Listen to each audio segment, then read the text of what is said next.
कृत महासंघ की बड़ी जीत हुई है। इस वक्त की बड़ी खबर, प्रदेश में अब भर्ती परीक्षाओं में गड़बड़ी करने वालों के खिलाफ सख्त कार्रवाई होगी।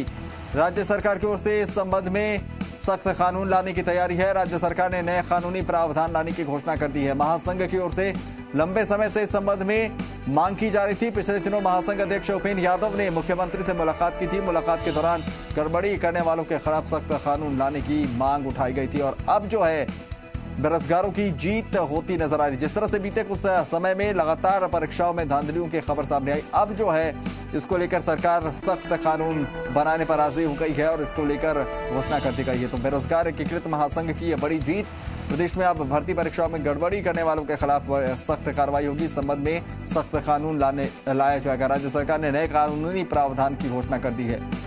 ललित हमारे सहयोगी ज्यादा जानकारी के साथ जुड़ रहे हैं। ललित, माना जाए कि बेरोजगार एकीकृत महासंघ की ये बड़ी जीत है, क्योंकि जो ये सख्त कानून की मांग है, ये समय की मांग भी है और ये मांग उपेंद्र यादव भी लंबे समय से कर रहे थे। और जिस तरह से ये आर पार की लड़ाई इस बार थी, माना जाए कि सरकार को व्यवस्था पूर्वक मानना पड़ा है और ये बड़ी जीत बेरोजगारों की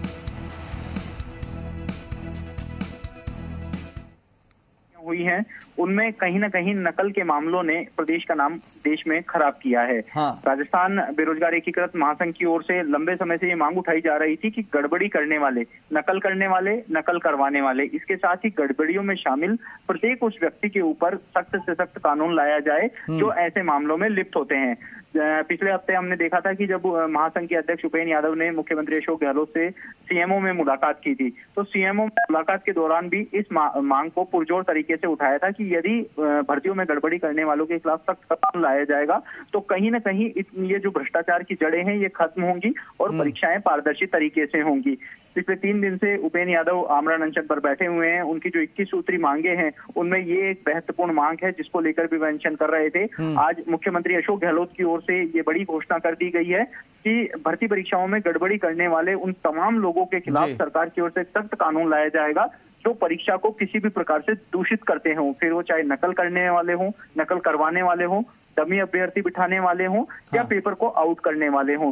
हालांकि अगर रीट परीक्षा की बात की जाए तो रीट परीक्षा में पहले ही शिक्षा विभाग की ओर से जो 2 प्रस्ताव भेजे गए थे उन पर मुख्यमंत्री अशोक गहलोत ने मंजूरी दी थी और उसी का हमने नतीजा देखा था कि परीक्षा के बाद जो भी गड़बड़ियां हुई थी उनमें सम्मिलित सभी लोगों को निलंबित करके अब उनके खिलाफ सख्त कार्रवाई की जा रही है। लेकिन यदि ये कानून लाया जाता है, अभिनव, सबसे बड़ी बात है कि यदि कानून बना दिया जाता है तो उसके बाद किसी भी प्रस्ताव की जरूरत नहीं होगी। जो भी व्यक्ति गड़बड़ियों में लिप्त पाया जाएगा उसके खिलाफ सख्त से सख्त तुरंत कार्रवाई होगी। तो माना यह जा सकता है कि पिछले दिनों से जो भी भर्तियां हुई थी जिसमें राजस्थान का नाम खराब हुआ है, ऐसे में आने वाली भर्तियों के लिए एक बड़ी बात होगी कि किस प्रकार से जो भर्तियां हैं वो पारदर्शी तरीके से हों, क्योंकि उसके बाद एक डर होगा। महासंघ के अध्यक्ष हैं उपेंद्र यादव, उनसे भी थोड़ी देर पहले हमारी जब बात हुई थी, फिलहाल वो आईसीयू में भर्ती हैं, तो उनका भी यही कहना था कि बेरोजगारों की ये बड़ी जीत है, ये महासंघ की नहीं पूरे प्रदेश के उन लाखों बेरोजगारों की जीत है जो कड़ी मेहनत करके किसी परीक्षा की तैयारी करते हैं लेकिन भ्रष्टाचारी और नकलचियों के चलते वह नौकरी नहीं लग सकते हैं। तो ऐसे में यदि सरकार कहीं ना कहीं राजस्थान की साख पर भी जो है ये अब सवाल खड़े होने लगे थे, क्योंकि जिस तरह से एक के बाद एक परीक्षा में इस तरह की धांधलियां सामने आ रही थी। लेकिन ललित, सवाल यह है कि इस मांग को सरकार